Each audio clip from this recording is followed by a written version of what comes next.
Good evening, everyone. My name is Tanner Menard.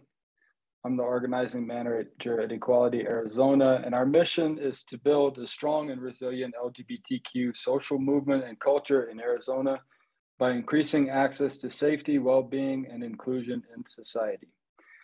This is the second in a series of town halls that are meant to expand our conversation beyond policy and towards the heart of why we work for the people in our communities. Today, we'll be in conversation with Vivian Topping, the Director of Advocacy and Civic Engagement for the Equality Federation. Casey Pick, she, her, is the Senior Fellow for Advocacy and Government Affairs for the Trevor Project. And Hannah Willard is the Vice President for Government Affairs at Freedom for All Americans.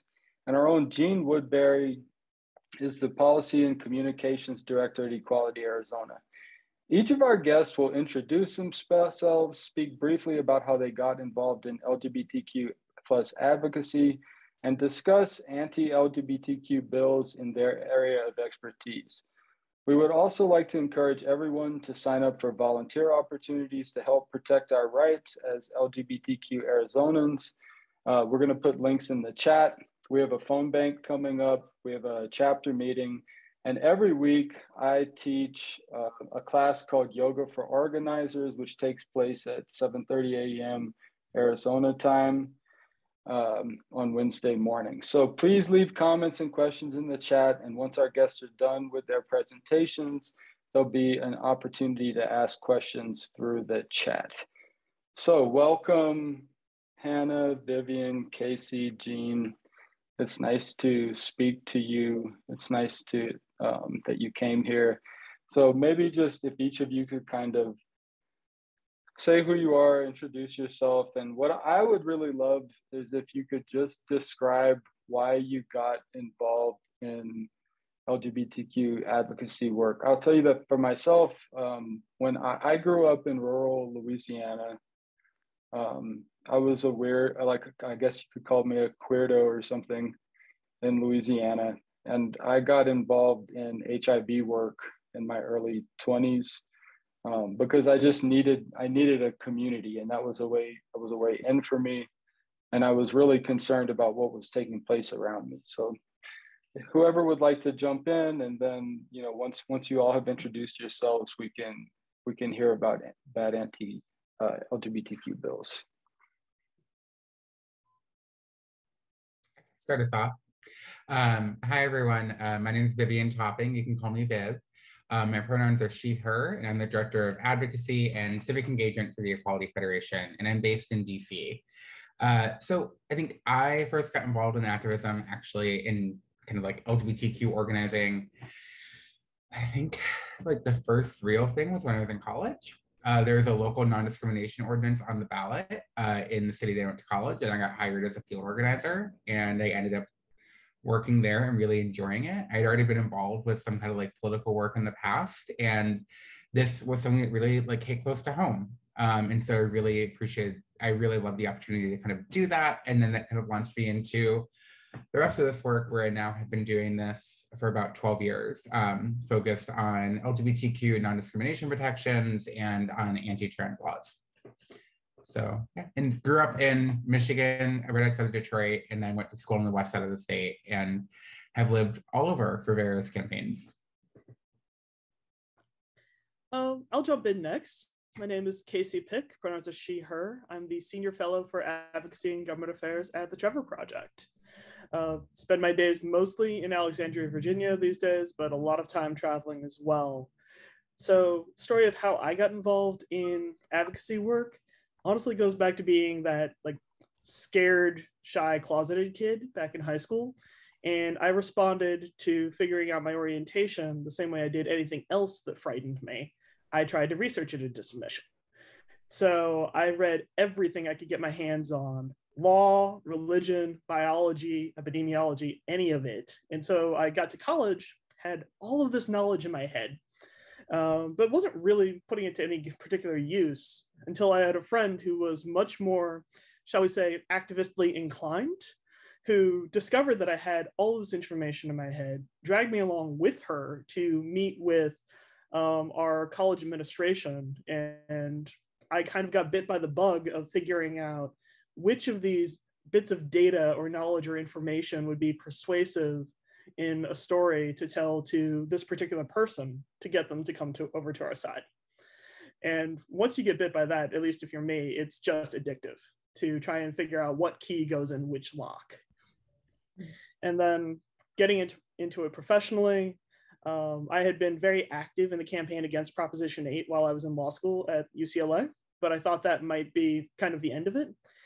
And then I had an interesting conversation with my grandmother, who I was getting towards the end of law school. She had been a Navy wife. She had been in that entire world. And she asked me, not if, but when I was applying for the JAG. And I remember very clearly being in a Burlington coat factory with her and 4 of her Navy wife buddies, they still played cards, having to explain what Don't Ask, Don't Tell was, and why I had both told and would not tolerate not being able to be asked. And so I really got into the professional movement after I graduated law school, and working against Don't Ask, Don't Tell was the start of it. And on we go from there. Well, I love hearing both of your stories. I'm Hannah Willard. I use she, her pronouns, and I'm the Vice President of Government Affairs at Freedom for All Americans. We're a bipartisan campaign focused on passing non-discrimination protections for all LGBTQ Americans nationwide. So we work with state partners on the ground like Equality Arizona and others to advance non-discrimination bills, but also hold the line and prevent bad bills from passing, which we will have plenty of time to talk about. I also do our federal lobbying. So I've advocated the federal level for federal non-discrimination protections. And it's really wonderful to be with you all. I live in Orlando, Florida. I'm here. I still live here, shockingly. And my first sort of exposure to LGBTQ advocacy and organizing was at the very end of college. I was at the University of Florida, and I had intended to do international human rights advocacy. So I had spent summers in Southeast Asia and in Central Africa doing microfinance and working with human trafficking survivors. I just had a very different set of interests and passions. And as sometimes happens, I met a girl and fell in love. And I no longer wanted to go live in Southeast Asia. So I wanted to find a job still doing some good, right? I just had this real deep sense that I wanted to work for a nonprofit or work in advocacy or serve and help and make the world better. And Equality Florida had a job opening, and I applied, and I got the job the day after graduation and cut my teeth at Equality Florida. So worked there in a number of roles, different positions. My last position there was as their senior policy director. So I was lobbying full-time in Tallahassee, learned a ton, and ended up joining the Freedom for All Americans team in 2017. Now I'm here. Well, I'm handing the mic. Oh, Jean. I think I need to introduce myself last, which is good. So I'm Jean Woodbury. I'm the Policy and Communications Director at Equality Arizona. So it's fun to be on this panel. I have a weird background with advocacy, where I did actually a lot of conservative advocacy all through high school and into college, and then came out and then spent a few years reevaluating and having a lot of conversations and, spending time just talking to people about politics and about a lot of things that are related to politics that aren't politics, right? And then in the past few years, I've been getting back into the work that I really love, and getting to work on issues that are really personal to me and that I care about a lot. So yeah, that's my story. Thank you. I really appreciate you all sharing from that perspective, because it's so important, especially in a state like Arizona, for our members, for people who are in the audience, to actually get involved with, not only with calling their legislators, showing up at the Capitol, but getting involved in actions throughout the election cycle. And I like to ask our guests, like why they were moved to do this work. And one thing that I know, having been a volunteer in various ways over the years, is that you don't have to be a professional advocate to get involved. You can just work with professional advocates towards these causes. So I just would like to reiterate that we need your help. So please sign up for some of our actions. And with that, I would love to just pass it on to you all to speak about the work that you're doing, and reiterate that I'm very grateful to meet you and glad that you're here. So thank you so much.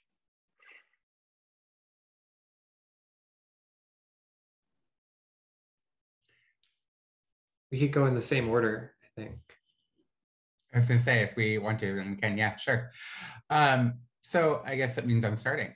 So like I said, I work for the Equality Federation, and we are the national network of groups like Equality Arizona. So we have about 42 member organizations across the country in about 39 states that focus on LGBTQ equality as one of their top pillars of the work that they do. So groups like Equality Arizona, like Equality Florida that Hannah mentioned, like Equality Michigan from my home state are all our members. And when we are supporting them, we're really working with them to fight in state legislatures. So my team really focuses on providing the tools and things that are needed for folks to be able to fight against anti-trans legislation. One of the things that we do a lot of, and that is like our cornerstone, is some of our bill tracking work. And so if folks are interested, you can go to our website at equalityfederation.org. I'm going to post this in here right now in the chat right now. So if folks want to take a look at our bill tracker, you're more than welcome to. Just go there and click state legislation. But we track every LGBTQ related bill across the country. So no matter what it may be, if it is an anti-trans athlete ban, if it is a statewide non-discrimination law, if it is a bill that just makes it so that death certificates have spouse and spouse instead of husband and wife on there, then we track it in some way, shape, or form.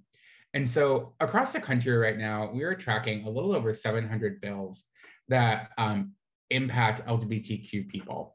So we have 255 anti-LGBTQ groups that we're, or anti-LGBTQ laws that we're seeing across the country, and 481 that are pro-LGBTQ. And I think it's important whenever folks hear those numbers to remember that the pro-LGBTQ bills are way seriously outpace every single anti-LGBTQ bill that we have across the country. Of those, about 99 of those anti-LGBTQ bills focus on trans people, whether it's in athlete bans, medical care bans, anything else.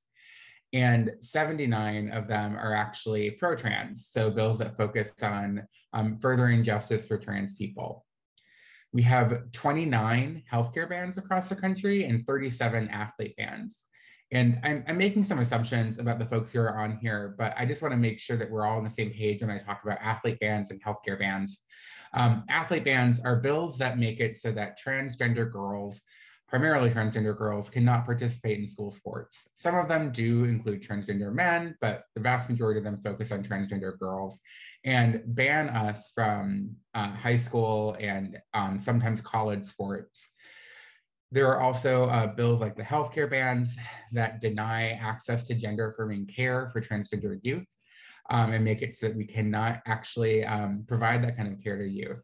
One of the bills that's happening in Alabama right now actually bans it up to age 19 and makes it so that it is considered a felony in the state. And so there's a lot of really important work happening across the country right now. Groups like Equality Arizona are working every single day to defend against these bills and to deal with the different types of things that are kind of coming up in their state. And we really have about 3 big chunks this year of types of bills. So we have the anti-transgender bills that I just mentioned. So the healthcare bans, the athletics. We also do have some bills that focus around ID documents for transgender people.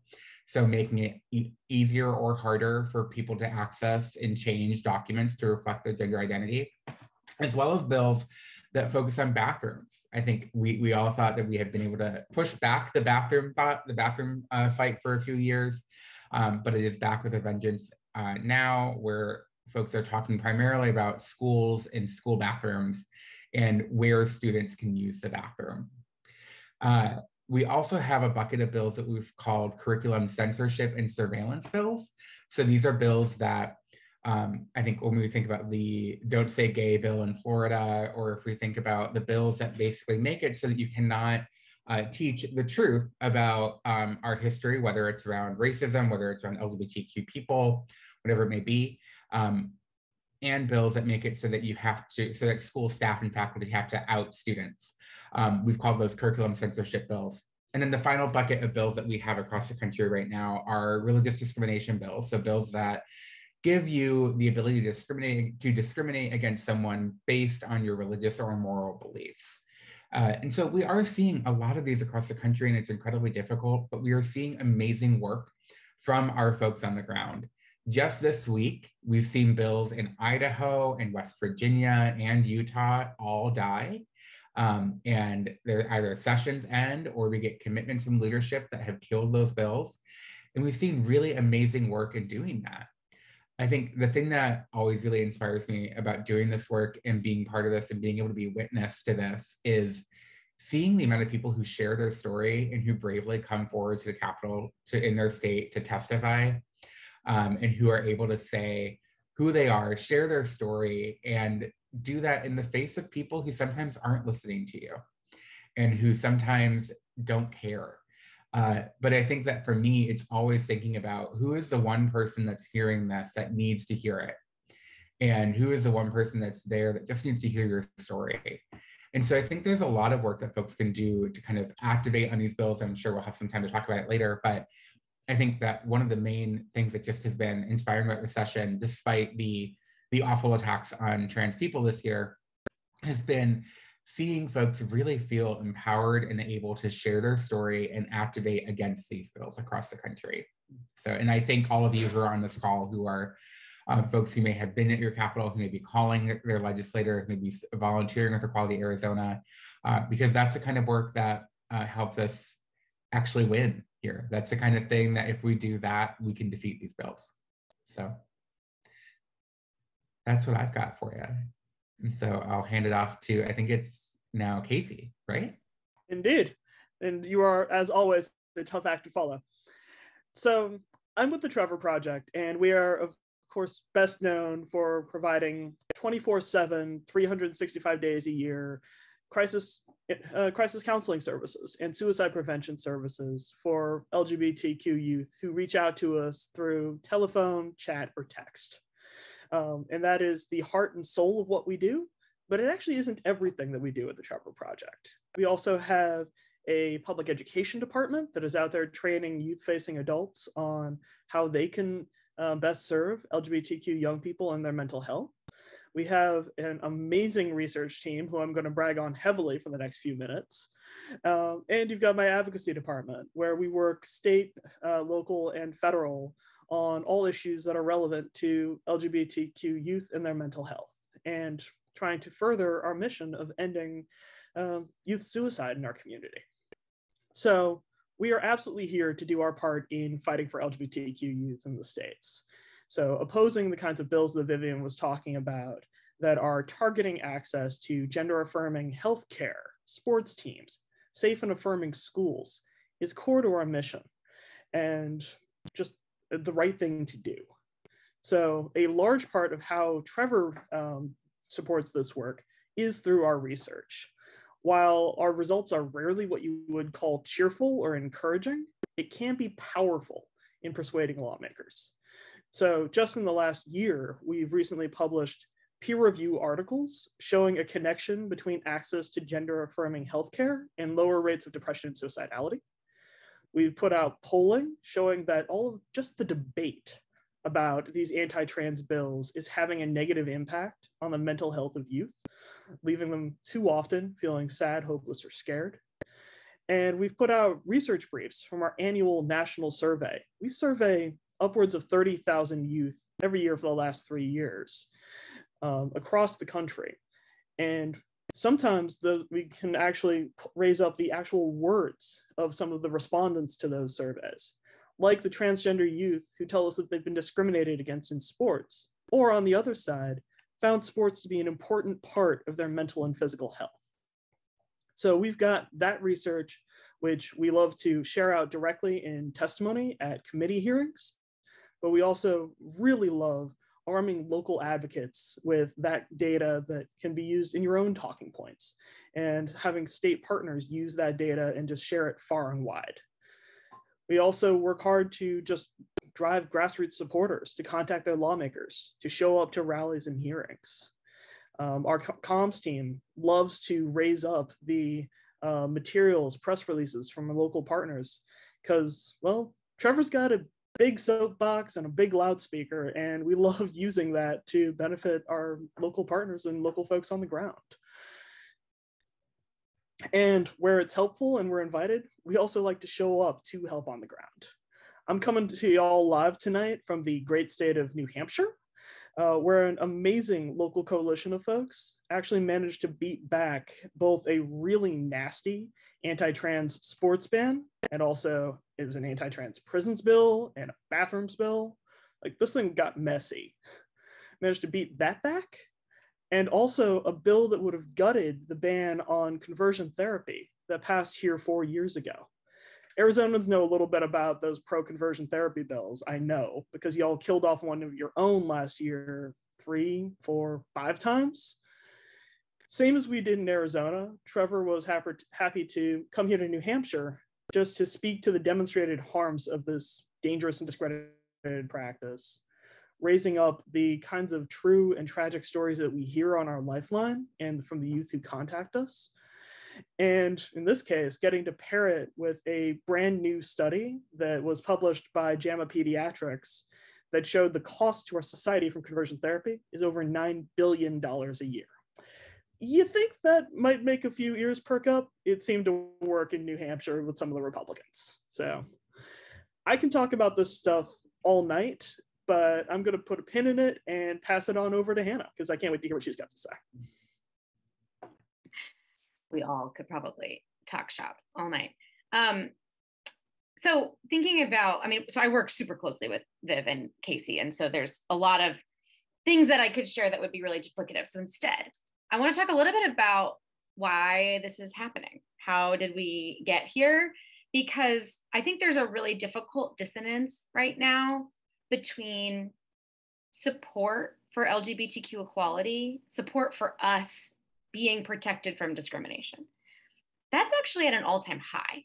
If you ask everyday average Americans across the country, over 80% of them will tell you, absolutely, LGBTQ people should be protected from discrimination. Absolutely. No one should experience discrimination in employment or in housing or at the coffee shop or accessing a hotel room or any of these places, right?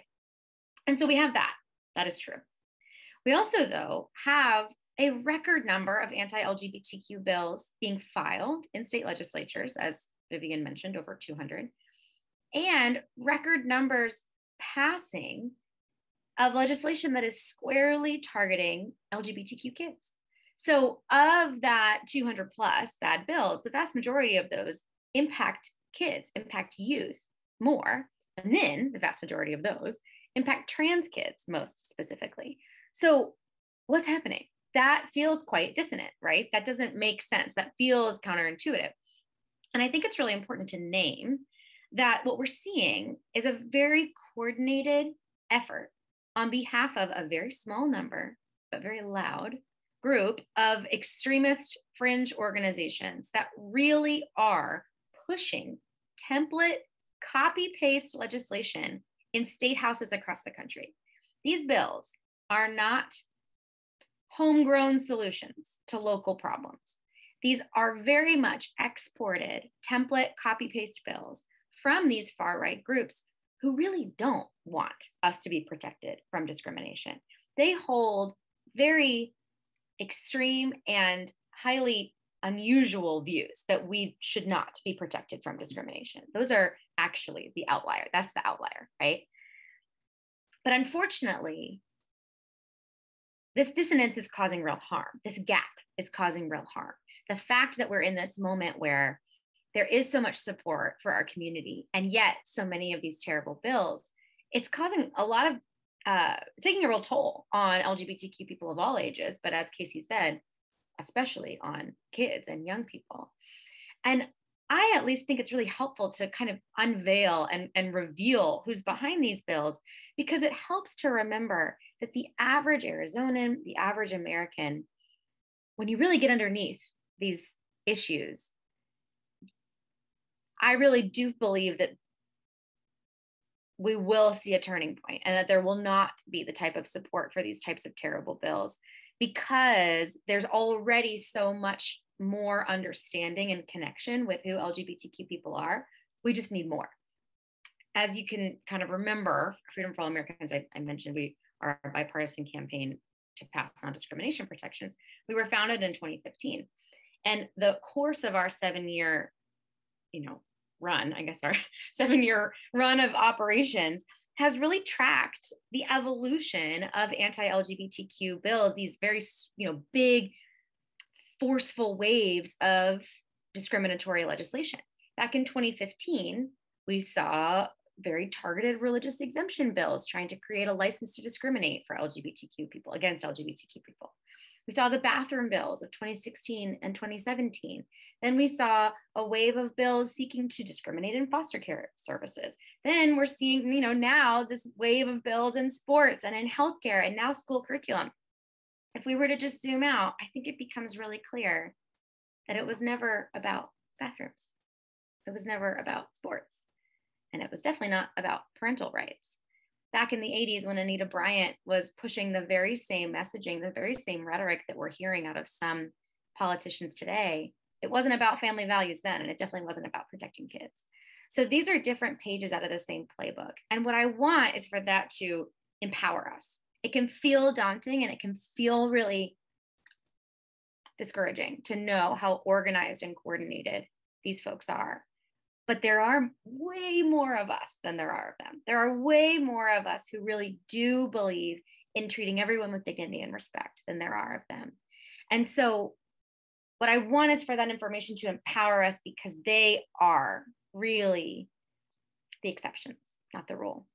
And so when we come together and when we work together and when we volunteer with organizations like Equality Arizona, and when we show up at the State House and when we share our stories, call our legislators, go to the rallies, take action, it really does turn the tide. It really does move the needle, because we know that the single strongest indicator of whether or not a person will support protecting LGBTQ people from discrimination is whether they have a personal relationship with a lesbian, gay, bisexual, transgender, or queer person.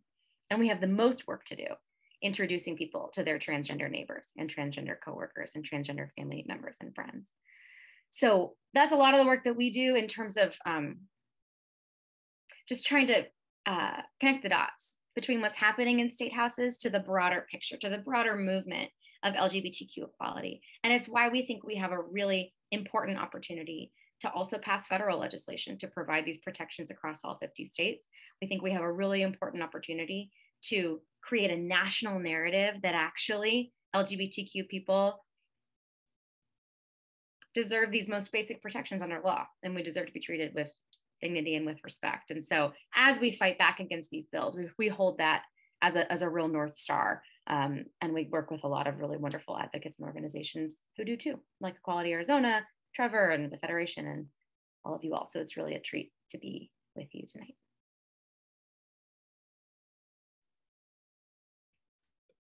I love when that kind of stuff is just put out there into the world.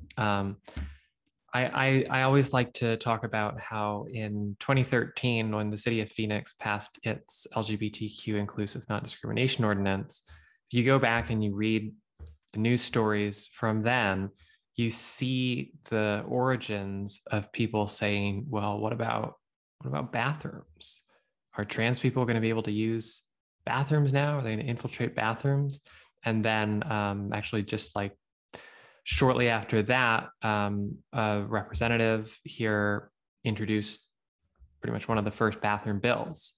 So I think it's good thinking about that balance of how much people support equality and how virulent these attacks are, that it's a response. It's not an accident that both are happening at the same time. And there's a lot of really Arizona-specific history and some really Arizona-specific actors in that fight. So that's always something interesting to bring up. And I think that some of the work we do at Equality Arizona that I feel like is very effective is about relationship building, whether that's relationship building at the Capitol or relationship building in communities, you know, at a city level between different communities that maybe don't interact organically, and then creating those opportunities for interaction through our community programming, through our mobilizing. When we bring out, I think what we found is when we bring out diverse coalitions of people to support or oppose something, not only is that more effective, but it also creates those connections and builds those relationships between all the different constituent members of that coalition. That's something that we really prioritize. And that's, you know, mobilization isn't just about how many bodies can we get there. It's about what kind of network can we build? You know, what kind of community can we build in Arizona that's different and shows that things can be different from what people have been pushing for because they don't like the fact that we live in a pluralistic society. So I don't think I think that was like a good end to a sentence, and I'm not going to continue from there. But we put some links in the chat for ways to get involved, and I encourage you to check those out.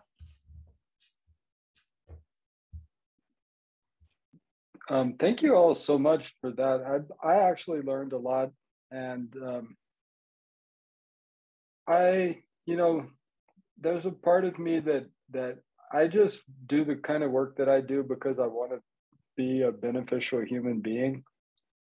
I've kind of like reached the phase of my life where I don't worry about every single outcome to every single thing that I'm working on anymore, because as long as I feel like I'm attempting to benefit people, I feel like I'm playing a longer game. So when I get to hear people such as yourself describe the work that you do, who I know are far more dedicated to these causes than I am, I mean, it's obvious to me. It's just very inspiring for me for the work that I do.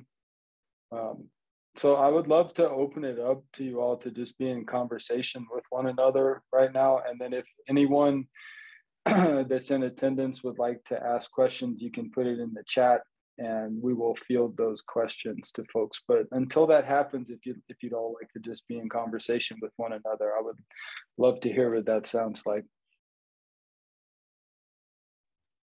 Casey, I'd be really interested to hear more about the research. I know that there's some pretty recent research that, I don't know, I've seen some statistics where rates of depression and suicidality basically get cut in half with just like an ounce of support, basically.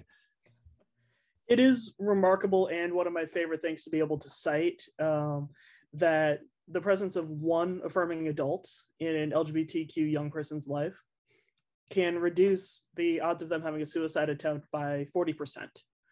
And that one adult, I would love for it to be a parent, but it doesn't have to be. It can be a teacher. I like to say often that it can be a coach. Thinking back on my own history, for me, it was a coach in high school.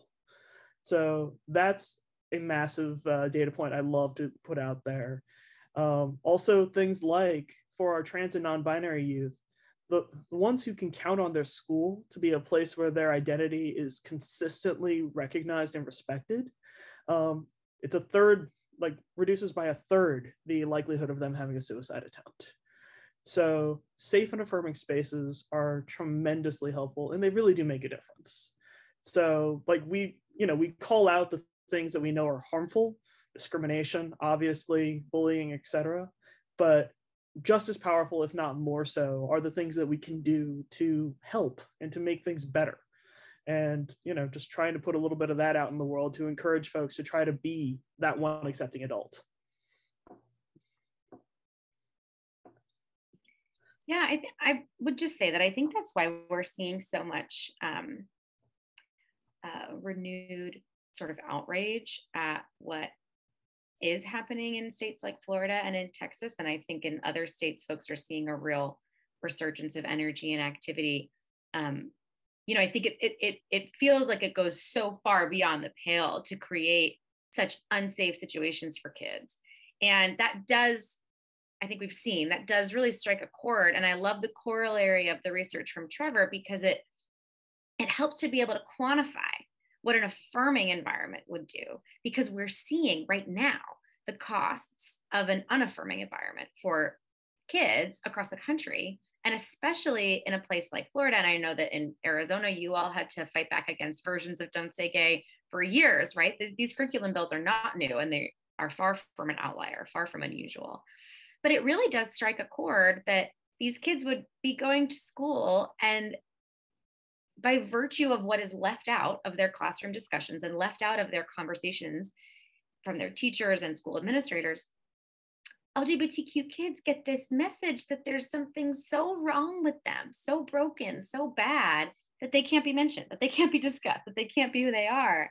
And, kids too that have LGBTQ parents, same message, right? So I think that's really what part of what I'm seeing is striking a chord. And I don't want to call it yet, but I am hoping that we're seeing a turning point this session with just the level of vitriol out of states like Texas, the level of the volume of these bills.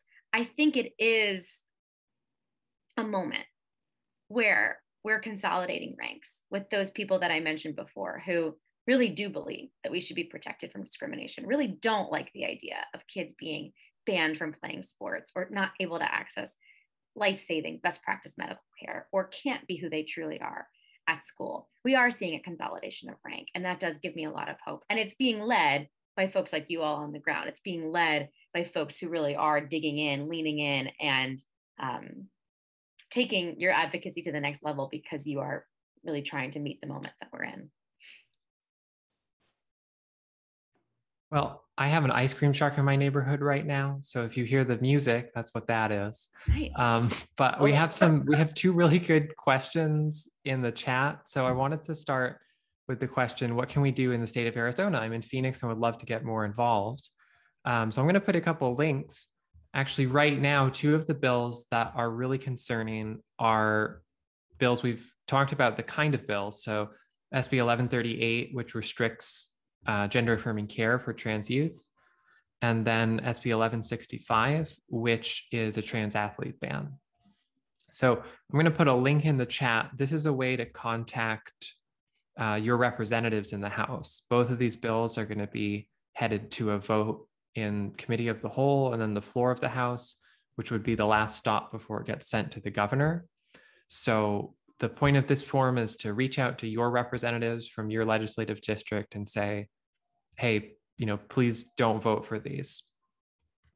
And then the other link I'm going to put in, I see Tanner put in some links too, is for a phone bank, which will be about the same bills. This is a volunteer phone bank for next Saturday to oppose those bills. So that's a great way to get plugged in. And I'd also say that tomorrow we have a really important committee hearing on non-discrimination protections. That's tomorrow afternoon at 1 p.m. at the Capitol. So if you can turn out for that, we'd love to see you there. There's another question, which I know that sometimes time is short in preparing for testimony. Is there a site where allies can go to find brief facts, like those just given, that they can reference to include in the testimony? So one answer, which isn't exactly this, but we have a page on our website, equalityarizona.org/action, which is a good place to go and read about all of the bills, but it's not something that collects a lot of statistics and talking points specifically. It's a jumping off point for a lot of that, but it's not a consolidated resource. So I'd love to hear if anyone else has some good websites to go to. Yeah, I think my first one, I'm going to put this in the chat, is Movement Advancement Project. So if you look at their equality maps, they actually have a lot of understandings of what do policies look like across the country, what kind of policies are actually in place. I think that stuff is really helpful.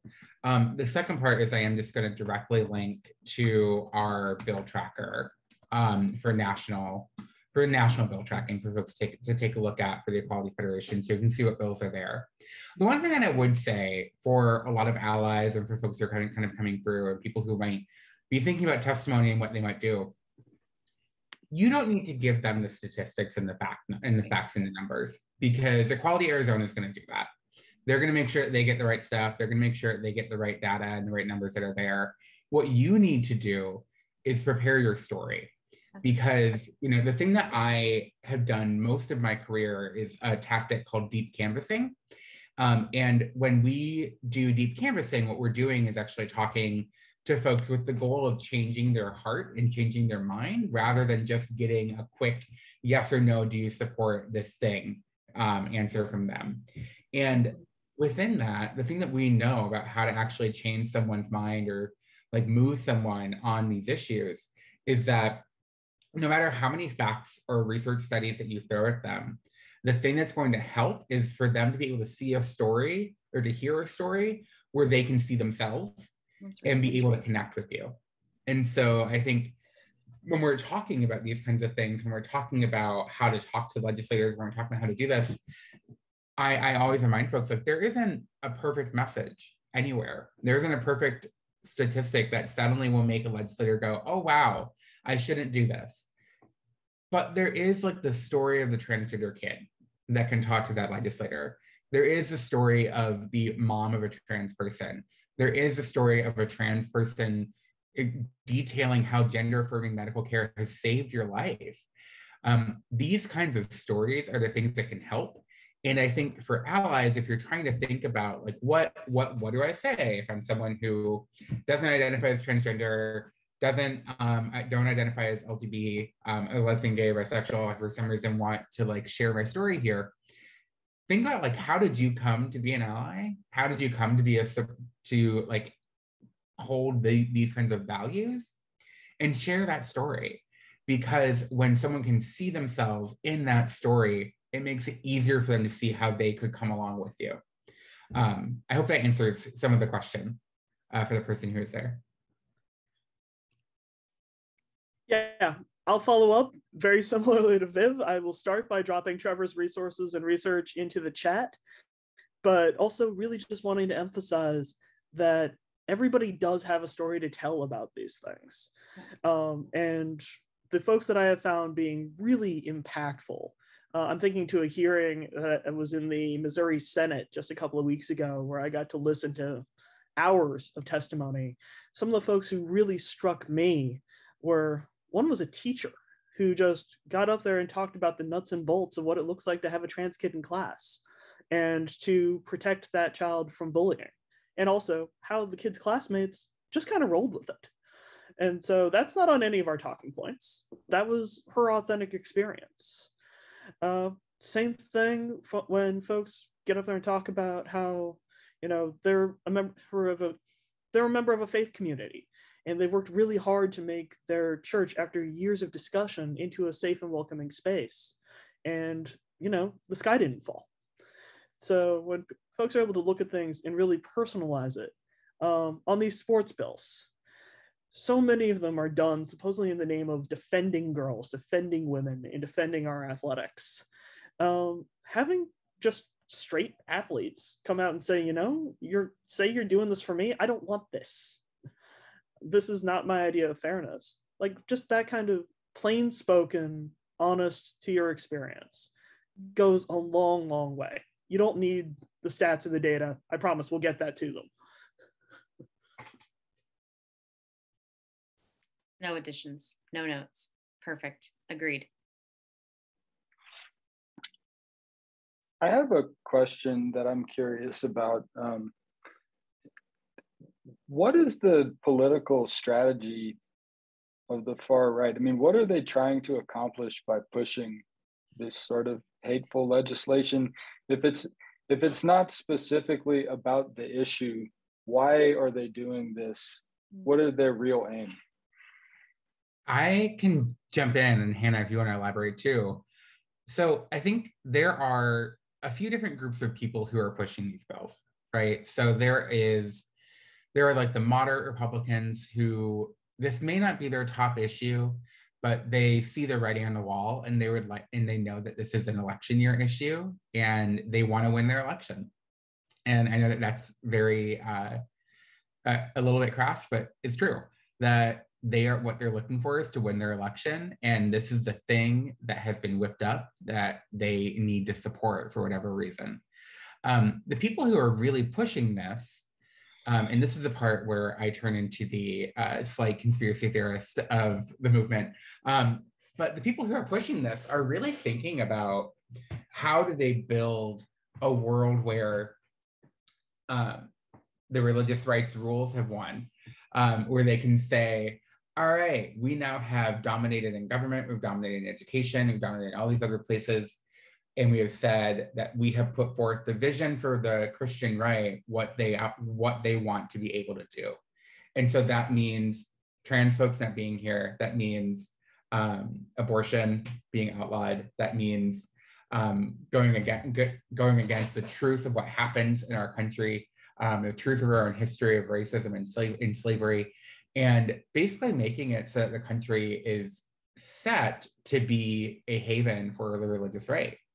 And so I think that at the end of the day, the reason that trans people get included into this, the reason that LGBTQ people get included into this is because by our very existence, we are defying social norms. No matter who you are, no matter where you live, if you are an LGBTQ person and you're living out and proud about who you are and just being yourself, then you are defying the values that the Christian right and the religious right have put forth. And so it becomes a really difficult piece. There also is a whole host of people who are very conflicted about these things. There's a whole host of like Republicans and conservatives, because I want to be very clear that this is not simply Republicans coming after everyone in the world. There are many Republicans who do support LGBTQ folks, and there are many folks who are conflicted. And so sometimes what ends up happening is they are susceptible to the misinformation that our opposition uses. But I think I'm gonna pause there. I'm gonna let Casey or Hannah pick up. I didn't have any edits on the last bit, but I've got one on this one. Just that it is not at all inherently at conflict to be an LGBTQ person and to be a person of faith, or to be an LGBTQ person and be a conservative. And I know that's not what you were saying, Viv, but I do think that identifying and naming how fringe and unusual and isolated these extreme views are is really important, because the vast majority of people of faith actually do support LGBTQ people being protected from discrimination, right? And so I think, my answer to your question, Tanner, and I'd be curious to hear yours too, Casey, is really quite simple. I just think that there are still some groups that don't want to see LGBT people dignified with the explicit protection from discrimination under law. Like that inclusion of us in statute is what they are most opposed to, because that would be an acknowledgement of our, well, I said the word dignity before, our acknowledgement of our dignity. So to me, that's the most painful piece, because it's the most simple acknowledgement of our humanity and our ability to just go about our daily lives without fear. So I do think that that's at the heart of it, but I think that those are such exceptional views. And I think that it's caused a lot of harm that they've been the loudest people of faith, as opposed to the real majority being the loudest and speaking about how much love they have for all people, no matter who we are or who we love. Yeah. Viv, is it really a conspiracy if, they're putting it out on the internet and saying this is what they're doing? Right. Because, Hannah pointed out earlier that these bills are copy-paste. I'm a former jock. I love to say that these bills aren't grassroots. They're cheap AstroTurf, and they hurt just as much. And that's really something that's out there. Like literally you can go to a website, fill it in, and they send you, here's language, go. And I mean, why is this happening? Thank you. So why is this happening? I think it's equal parts crass opportunism and some really loud, really annoying true believers who are that scared of LGBTQ people. And when those two things meet, it gets dangerous. Speaking of things that people have actually just said the quiet part out loud and put out on the internet, there are folks who have said these anti-trans sports bills, they're a bonanza for fundraising. And they are really, sadly, politically effective in some parts of the country. And when you're trying to divide in a tough time and folks are sick and tired of hearing about things, it works. Fear and anger are unfortunately really powerful motivators in politics. And that's a lot of what we're seeing out there. And some of that, it works because there are folks who are afraid of what they don't know. And so there's a reason why these things are targeting particularly trans folks who most Americans still don't know they know a trans person. And so there's that element of the unknown. And if you want to scare folks, Anita Bryant got it started back in the day, talk about the children. And so that's why we're seeing so many of these bills targeting our kids, but it's done through the lens of protecting, their kids or the kids of people who are afraid. And that's why you're seeing it, especially in schools, having become such a battleground. And it's sad and it's scary because our kids are honestly getting caught in the crossfire and are collateral damage to a political agenda that is really ugly to see. Yeah, and I do want to just to add into a little bit, Casey, what you were just saying, and also just to reiterate and clarify, like you can be a person of faith and be LGBTQ.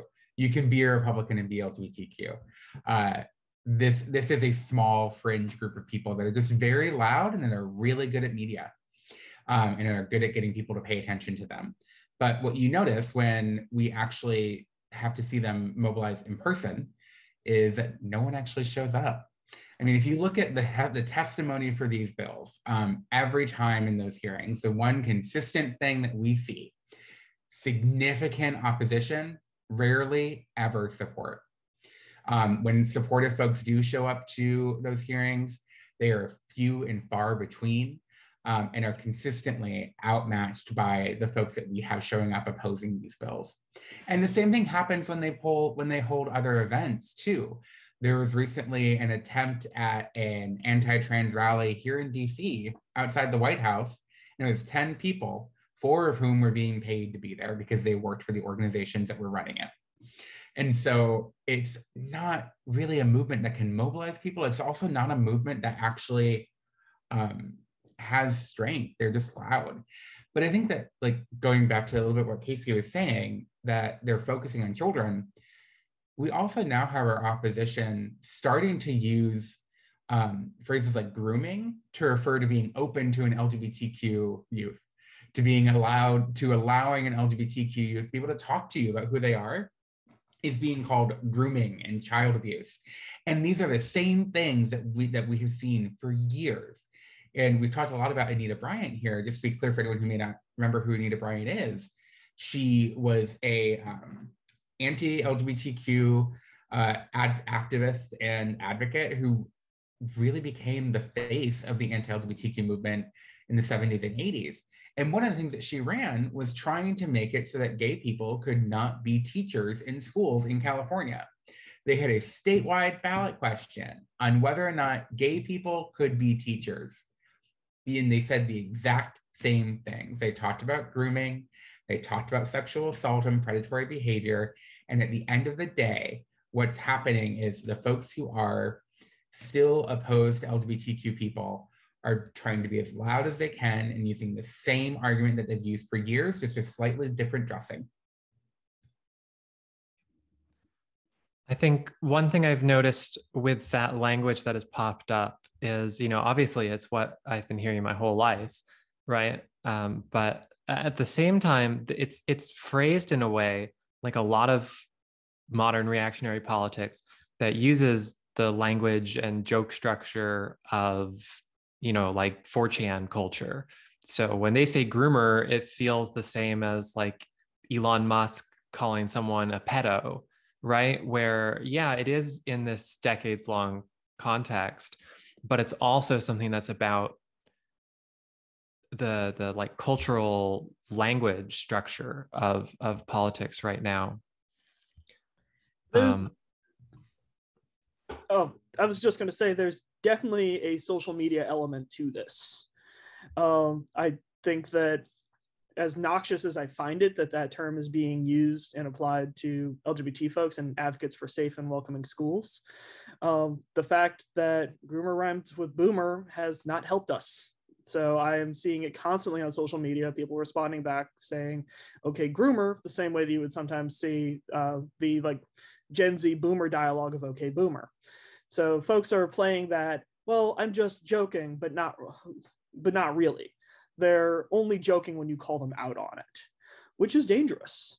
And I mean, one thing I can say from the Trevor perspective is we've really seen that vernacular kick in broadly in the last few weeks, probably because in no small part, a press secretary for the governor of a certain red state used it on Twitter, and then it got picked up by Fox News.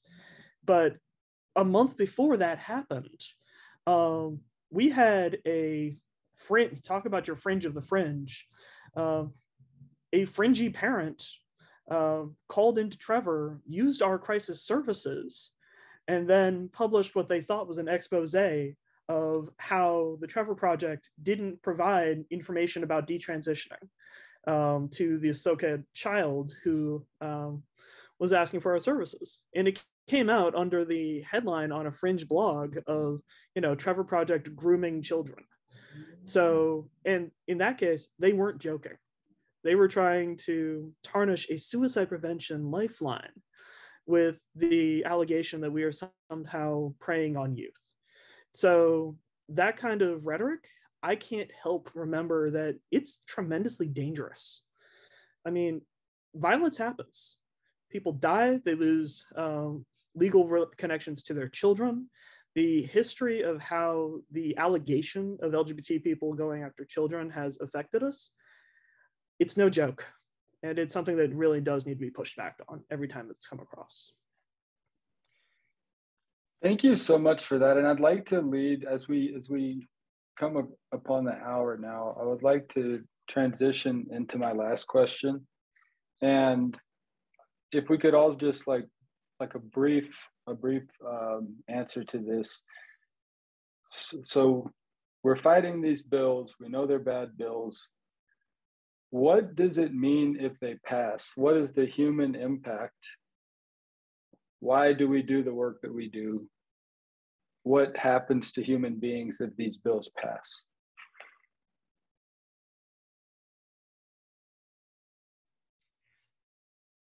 I can start and I can just say, like, the thing that happens to human beings is LGBTQ people continue to be ostracized consistently. And I think that not just LGBTQ people, but anyone who may break outside of the gender binary in any way, shape, or form, that we continue to make it so that folks cannot be their authentic selves, that they have to put on some kind of mask in order to exist in society. Like, that's what continues to happen. And I think, like, the other important thing to know is that, like, lives are at stake with that. I'm sure Casey can talk about the kinds of spikes that happen when these kinds of bills are moving in states with the Trevor Lifeline. Like, these kinds of bills cause direct harm against LGBTQ people and oftentimes against LGBTQ children. Yeah, tragically, we do hear from youth. Junior high kids, high school kids should not be calling out bill numbers by name and saying, this thing just passed and I feel like I'm never going to get access to the medications that will help me feel like me. Or this bill number just passed.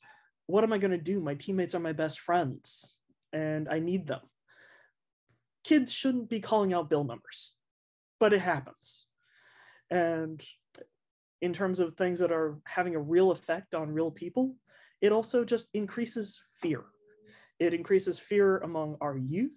It increases fear among teachers as to whether they can be that one supportive adult and create a classroom that is safe for everybody. And things like in Texas right now, you're creating fear among parents who just want to do the best they can for their children. So that's what's out there, and fear is toxic.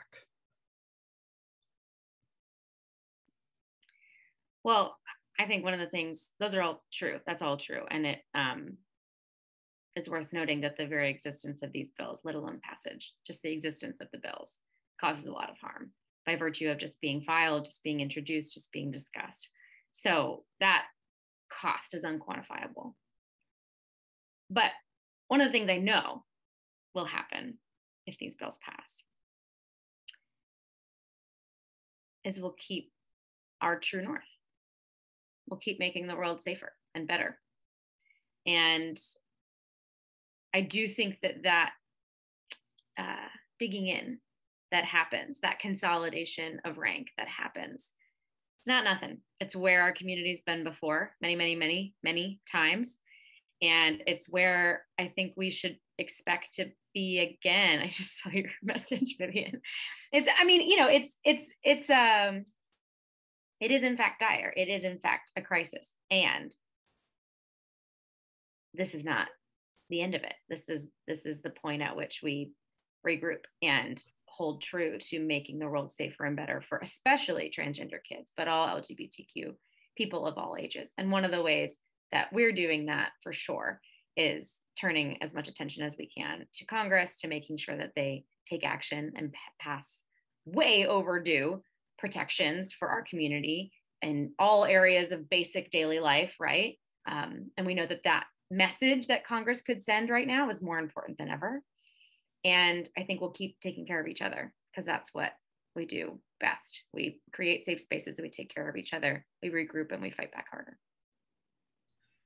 I know I already spoke, but I just want to say one last thing because Hannah, you're reminding me of something that was said to me during the 2015 Houston ballot fight on non-discrimination, where we lost in Houston. And a dear friend of mine who I just met when I was there, their name was Molly, was speaking about a quote that they were told by another advocate for LGBTQ folks, an advocate for marriage equality. He said, "Love always wins, and if love hasn't won, then it's not the end." And I think that's one of the things that I hold on to in these moments too. Hope is a discipline. It's a practice. I can't really think of a better way to end, but the mom of a trans kid asked me a really similar question to the one that we're answering right now, which is, what is it going to look like if this bill becomes law? And she was also offering her opinion on what it's going to look like as the mom of a trans kid who is soon to be outside of the current age limit that they're putting a lot of these bans into place with. And I think if you look online, that number is something that's climbing higher and higher. People say things like, well, don't you know that the brain doesn't stop developing until 25? And I know what they're doing when they say that. But when we were having this conversation, I said that, everyone who's a trans adult now grew up under anti-trans laws, right? And anti-LGBT laws. And the flip side of that is that there's some people who didn't, and some people who didn't make it. And I would expect the same thing to happen again, that there's people who are going to grow up and they're going to learn great skills to advocate for themselves. And then there's people who aren't going to make it. And that's, a really sad reality. But I would also say that it affects a lot of other people, that it's a loss for our culture as a whole if we let laws pass that diminish the richness and diversity of society, right? That hurts everyone, and it hurts everyone in the long run.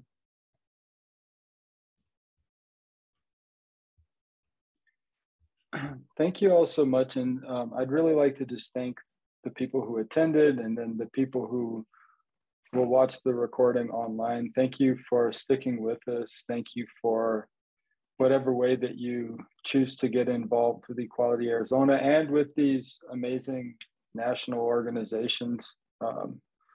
We really appreciate your support. And I just want to say thank you to each of our guests I know that you probably don't sleep much. I know that you probably work around the clock.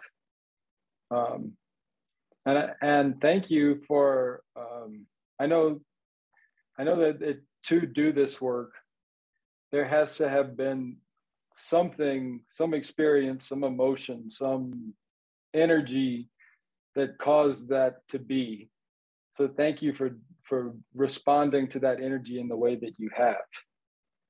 You know what I mean? Because that sort of thing makes an impact on the planet, makes the planet a better place to live on. So I appreciate that there are people, human beings on this planet that do that kind of a thing. So I'm very grateful to you for being that kind of a human being on planet Earth. And with that, we'll stop the recording, and I'm just very grateful to you for giving your time to us this evening. Thank you very much.